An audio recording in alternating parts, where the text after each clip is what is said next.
guys, so today we're going to look at one of the required practicals from topic B1, cell biology, and we're going to be looking at microscopes, how to make a slide and how to look at that slide. So there's two types of microscopes, an electron microscope and a light microscope. Electron microscopes give us a better resolution. What that means is if we're trying to look at more than one object like cells, which are microscopic, we can almost separate those two objects so we can see them separately. Light microscopes are cheaper, but they don't give us as good as a resolution, but we're going to look at how to use this one today. So, the light microscope. We'll either have at the bottom a light source electrical or a mirror that needs to be angled for light to hit the mirror and to come through the viewing platform. We've got an eyepiece lens that we'll be able to look through.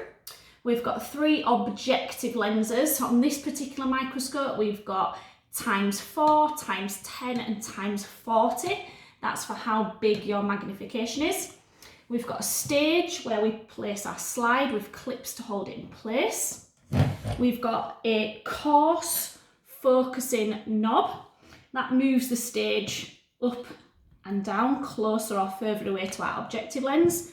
And we've got a fine focusing knob. The fine focusing knob or wheel gives us a clearer image, sharpens the image, focuses the image. Okay, so we need to start making our slide, and for your GCSE you need to know how to make an onion slide.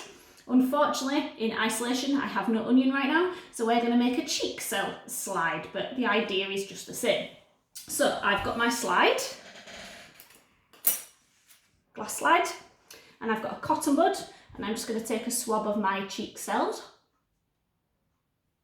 I brush my teeth, so it'll be very clean. Okay, so I'm going to wipe and smear my sample onto my slide. And I'll be sure to put this in the bin later so there's no contamination.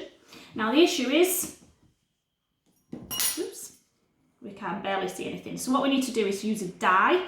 And the dye will make the organelles, the cell membrane, the nucleus a little bit clearer to see. So there's 2 possible dyes we can use.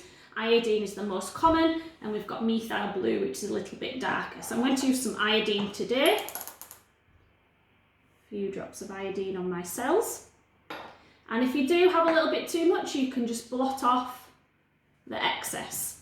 Now, we should then put a cover slip over the top just to make our sample secure, making sure there's no air bubbles, but unfortunately I've not got one of those with me today. So our sample is ready.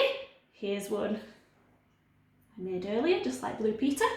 So the first thing I'm going to do is I'm going to put my slide on my stage and I'm going to secure it with the clips. Okay, we need to turn the light source on. And we need to make sure we start with the lowest objective lens. So in this case, we're going to start with the ×4.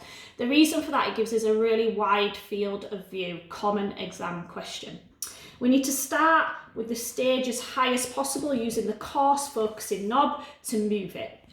So we start to look then through the eyepiece lens, and we can start moving the stage downwards until we can see our image.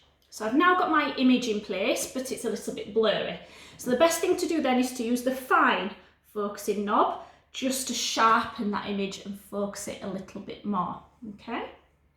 Now then, I've got my image, and what I'd like to do now is to see that image a little bit bigger. So what I would need to do is to change my objective lens. Now you cannot write in your exam paper, zoom in, zoom out. That will not give you a mark. So you need to say change the objective lens to alter the magnification.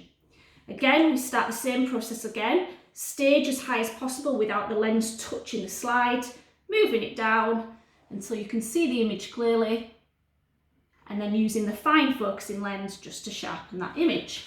Okay, so that's how we use a light microscope. Now here's a little challenge for you guys. 5 questions on what I've just taught you. Just read these out to you, so you might want to pause your video just to see if you can see the questions. Number 1, why do you use a dye like iodine on your sample?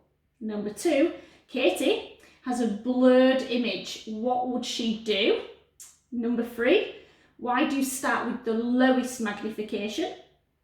Number 4, why are electron microscopes better? That means better than a light microscope. 5, how can I increase the size of my image? And bonus question, something I've not mentioned, how is magnification calculated? Email your teacher with your answer at coburnjohncharles.org. Thank you. Bye.